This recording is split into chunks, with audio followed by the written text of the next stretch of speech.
आज की क्लास जो है वो हमारी रिटन कम्युनिकेशन के ऊपर है। तो आज हम लोग रिटन कम्युनिकेशन के बारे में जानेंगे।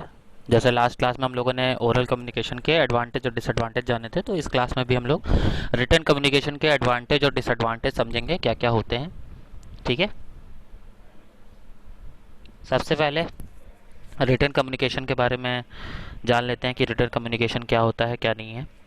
तो जैसा कि हम लोगों ने बताया था कि वर्बल कम्युनिकेशन के दो पार्ट होते हैं वर्बल कम्युनिकेशन में, यानी कि शाब्दिक जहाँ पे प्रयोग होता है, यानी शब्दों का प्रयोग होता है। तो उसमें एक मैंने बताया था ओरल कम्युनिकेशन जो हम लोग बोलने में इस्तेमाल करते हैं, और दूसरा जो मेन वर्बल कम्युनिकेशन का पार्ट है।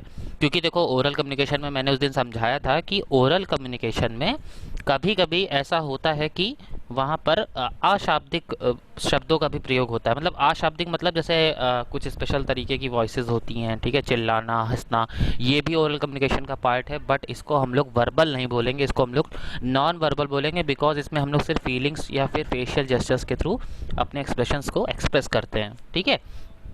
तो रिटर्न कम्युनिकेशन क्या है कि रिटर्न कम्युनिकेशन केवल और केवल वर्बल का पार्ट होता है, बट कहीं कहीं पर हम लोग कह सकते हैं कि रिटर्न कम्युनिकेशन को भी नॉन वर्बल के तौर पर इस्तेमाल किया जा सकता है, बट उसके बहुत ही लिमिटेड एग्जांपल्स हैं जिसको हम लोग बाद में कभी डिस्कस करेंगे। तो पहली बात तो ये है कि रिटर्न कम्युनिकेशन को सबसे अच्छा फॉर्म माना जाता है कम्युनिकेशन का, और ये एक तरीके का सबसे ओल्डेस्ट फॉर्म भी है। जैसे कहा जाता है कि इंसान ने पहले बोलना सीखा होगा, उसके बाद चिन्हों के माध्यम से बताना सीखा, फिर उन्हीं चिन्हों को मिलाने मिलाते मिलाते हम शब्दों को बनाए हैं, और शब्दों से बनते बनते फिर हम लोग रिटर्न कम्युनिकेशन के ऊपर आए होंगे। ठीक है। आज के प्रेजेंट टाइम में जैसे टेक्नोलॉजी आगे बढ़ रही है, तो रिटर्न कम्युनिकेशन में भी बहुत सारा इम्प्रूवमेंट हुआ है। जैसे कि रिटर्न कम्युनिकेशन में क्या क्या हो जाता है। रिटर्न कम्युनिकेशन में सबसे बड़ी बात है कि जितने भी फॉर्म्स ऑफ कम्युनिकेशन होते हैं फॉर्मल, वो हम यूज़ करते हैं। ठीक है। फॉर्मल मीन्स ऑफ कम्युनिकेशन में हम लोग इस्तेमाल करते हैं इसका। अब जैसे अगर हिस्टोरिकल डेवलपमेंट की बात की जाए, तो जैसे मैंने बताया कि बहुत पुराना है, तो हम लोग इसके ऊपर ज़्यादा नहीं जाएंगे कि किस तरीके से इसका डेवलपमेंट हुआ। हम लोग अपने मेन टॉपिक पे आते हैं, that is advantages of written communication। means what are the advantages, what are the profits, or what are the merits of having a written communication process। देखो सबसे पहले तो रिटर्न कम्युनिकेशन का इस्तेमाल कहाँ कहाँ होता है वो समझ लो। लेटर लिखने में, एप्लीकेशन लिखने में, प्रोजेक्ट्स लिखने में, असाइनमेंट्स लिखने में जो आप लोग अभी प्रेजेंट टाइम में कर रहे हो, ठीक है, रिसर्च रिपोर्ट्स लिखने में। उसके अलावा जितने भी फॉर्मल वे ऑफ कम्युनिकेशन होते हैं, फॉर्मल वे मतलब एक नैतिकताबद्ध तरीके से जहाँ जहाँ पे भी आपको कम्युनिकेशन करना है। अगर आपको किसी को ऑर्डर देना है, किसी को रिपोर्ट देना है, किसी को आंसर देना है, ठीक है, आपको तो वहाँ इनविटेशन देना, इवन इनविटेशन आप मुंह से भी दे सकते हो ओरल फॉर्म में। बट अभी एक सोचो एग्जांपल, किसी के घर में शादी हो और वो आपको ओरल कम्युनिकेशन यानी ओरल कम्युनिकेशन के थ्रू केवल फ़ोन करके बता दे, तो वो कहीं ना कहीं आपको अच्छा नहीं लगेगा। जबकि अगर आपके पास एक कार्ड आता है रिटर्न कम्युनिकेशन के फॉर्म में, तो वो आपको ज़्यादा अच्छा लगता है, जिस पे आपका नाम वगैरह लिखा हो, सारी चीज़ों की डिटेल दी होती है। ठीक है। तो उसको हम लोग ज़्यादा अच्छा मानते हैं, तो इसीलिए रिटर्न कम्युनिकेशन को थोड़ा रिफरेंसिबल वे में थोड़ा अच्छा माना जाएगा।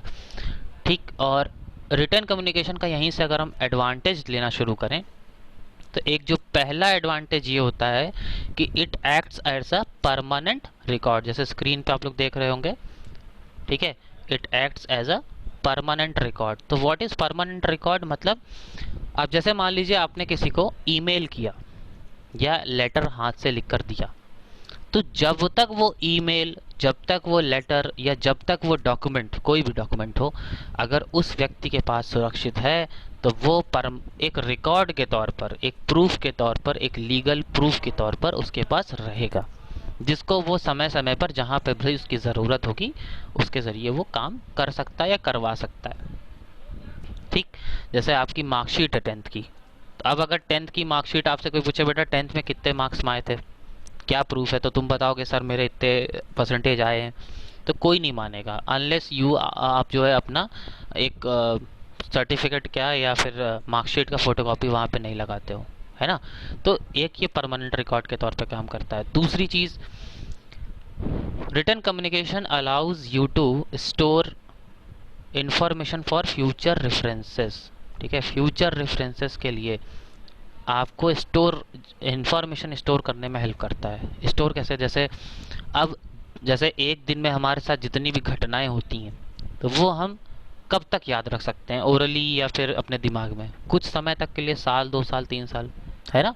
बट कुछ समय बाद वो इन्फॉर्मेशन में हमारे दिमाग से इरेज हो जाएंगी अगर हम उसको कहीं पर भी रिटर्न फॉर्म में रिकॉर्ड के तौर पर नहीं रखेंगे। होता क्या है, जैसे आपका मोबाइल है, अब अगर आपके 100 दोस्त हैं तो 100 लोगों का मोबाइल नंबर आप नहीं याद रख सकते। फ्यूचर में जब भी ज़रूरत लगी तो आपको क्या है, रिटर्न फॉर्म में उसकी इंफॉर्मेशन चाहिए होगी। तो कहाँ से मिलेगी वो? जब आप उसको अपने मोबाइल में उन नंबर्स को उनके नाम के साथ सेव करके रखोगे तब।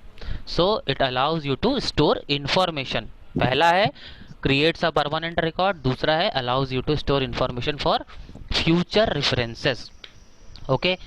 Third form is easily distributed. अब देखो यहाँ दो मतलब है इजीली डिस्ट्रीब्यूटेड का। जैसे मान लो आपके घर में 10 लोग रहते हैं, ठीक। अब 10 लोगों को अलग अलग बातें बतानी थी, ठीक है। मान लो 10 लोग अलग अलग थे, अलग अलग बातें बतानी थी।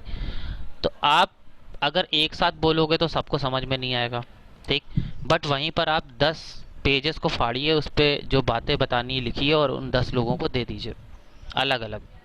सो जो इन्फॉर्मेशन है यहाँ ईजिली डिस्ट्रीब्यूटेड का मतलब है जो इन्फॉर्मेशन होगी, जो मैसेज होगा, वो ईजिली डिस्ट्रीब्यूट हो सकती है।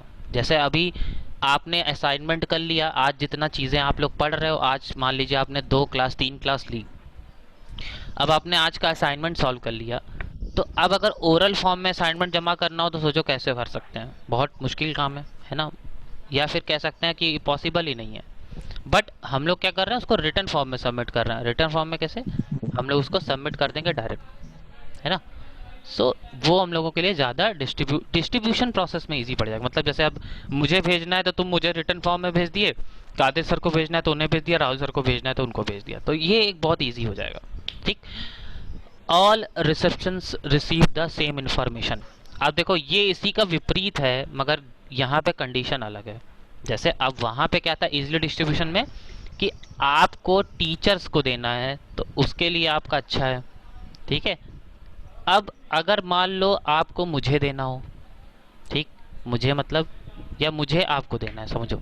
जैसे मान लो आज का जो अभी आप लोग टॉपिक पढ़ रहे हो, अब मुझे ये एक पूरी यूनिट एक साथ सबको देनी हो, तो इसका सबसे अच्छा तरीका क्या होगा? मैं ग्रुप पे डाल दूं। मतलब ये जो पढ़ रहे हो अभी ये पीडीएफ आपके ग्रुप पे मैं डाल दूंगा, एक साथ सबको मिल गई, है ना। कोई दिक्कत नहीं होगी, कोई परेशानी नहीं होगी।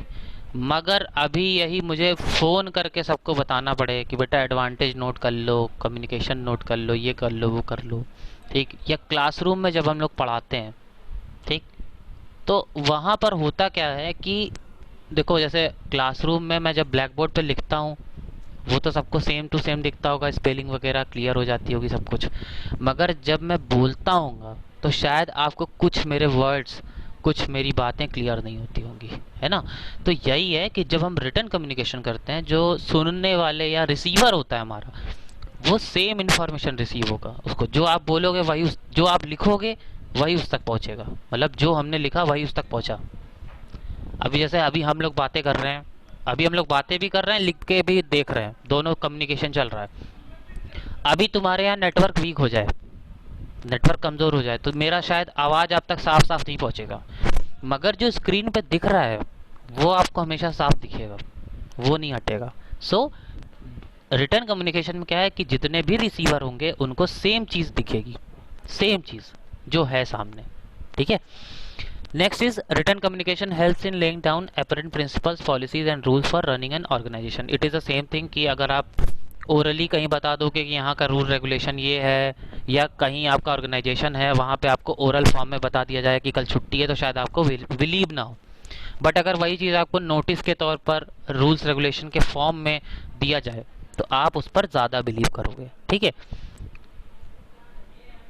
जैसे मैंने बताया लास्ट वाला, it is a permanent means of record, ठीक है। ये परमानेंट मीन्स ऑफ रिकॉर्ड है और हमेशा एज फॉर लीगल पर्पस इसी का इस्तेमाल किया जाता है, ठीक है, रिटर्न कम्युनिकेशन का, ठीक। Coming to the next advantage क्या है?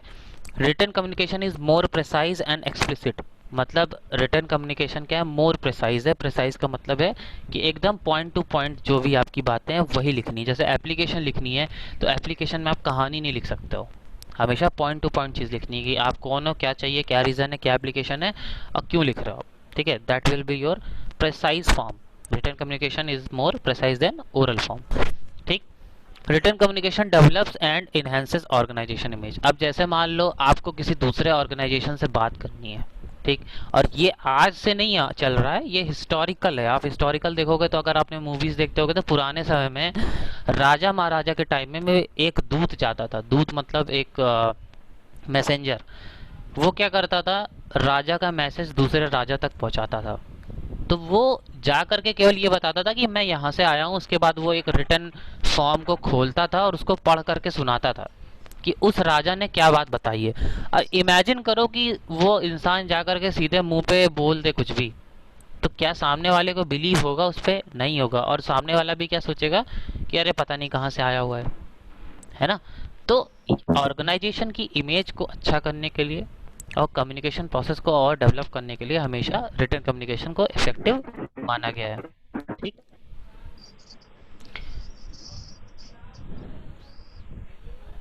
नेक्स्ट पे आते हैं हम लोग डिसएडवांटेजेस कि क्या क्या अब इसके डिसएडवांटेजेस हो सकते हैं। रिटर्न कम्युनिकेशन के डिसएडवांटेजेस कैसे कैसे हो सकते हैं। पहली चीज़ देखो, जब भी ऑर्गेनाइजेशन में रिटर्न, क्योंकि हर चीज़ का डॉक्यूमेंट बनता है, हर चीज़ को प्रिंट किया जाता है।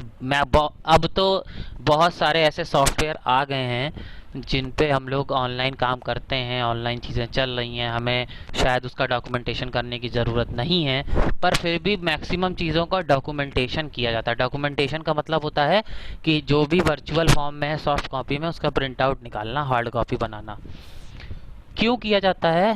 ताकि कभी मान लो ऐसा हो कि टेक्नोलॉजी फेल हो गई, इंटरनेट फेल हो गया, सर्वर ख़राब हो गया, सिस्टम ख़राब हो गया, तो हम उसकी मदद से काम कर सकें थोड़ा बहुत। ठीक है, ऐसा किया जाता है। तो इस चीज़ में क्या होता है, इस चीज़ में जो स्टेशनरी और मैन पावर है ये बहुत लगती है। स्टेशनरी समझ रहे होंगे आप लोग, मतलब पेपर है, इंक है, स्याही है, प्रिंटर है, बिजली है। ठीक है, ये चीज़ें उसमें बहुत लगती हैं। तो इसीलिए इसको थोड़ा सा कॉस्टली माना गया है इस टर्म में। जैसे अब तुम समझो कि तुम्हें निमंत्रण छपवाना है शादी के लिए, तो भाई उसका एक पैसा होता है ना, देना पड़ता है। प्रिंटिंग का कॉस्ट, कार्ड का कॉस्ट, बहुत महंगे महंगे भी कार्ड आते हो।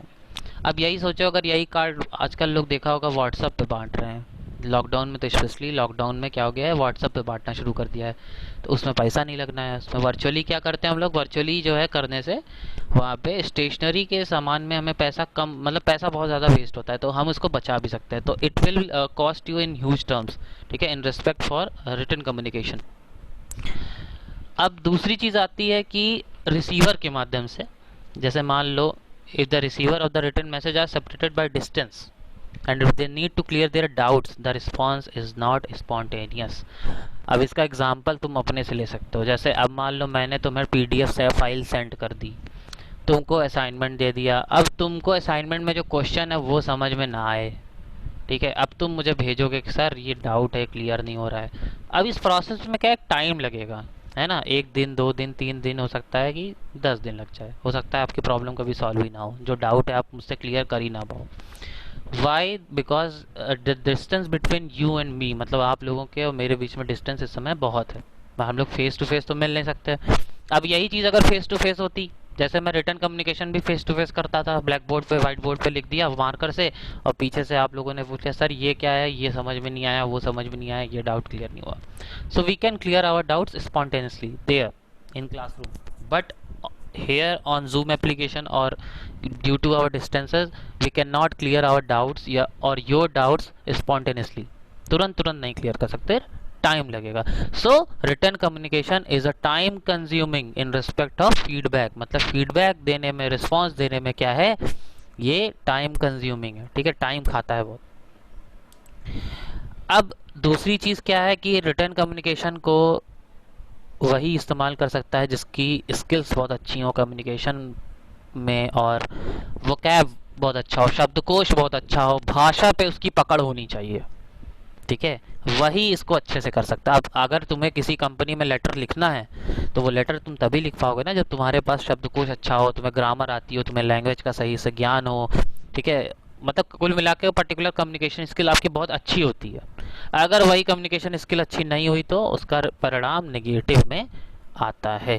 ठीक है, so these are the advantages and disadvantages. आपको यही पढ़ना है, सिर्फ एडवांटेज और डिसएडवांटेज ही पढ़ना है, याद रखिएगा। यही दो चीज़ पढ़नी है। ठीक है, तो अब इसके रेस्पेक्ट में किसी को कोई डाउट हो तो आप क्लियर कर सकते हैं, एडवांटेज और डिसएडवांटेज में, दोनों में। किसी को कुछ पूछना हो एडवांटेज डिसएडवांटेज के रेस्पेक्ट में, in respect of written communication, या इससे संबंधित कोई क्वेश्चन, कुछ पूछना चाहें तो पूछिए। सर ऑर्गेनाइजेशन बिहेवियर का पूछ सकते हैं? अभी? हाँ अच्छा, सर। एक मिनट।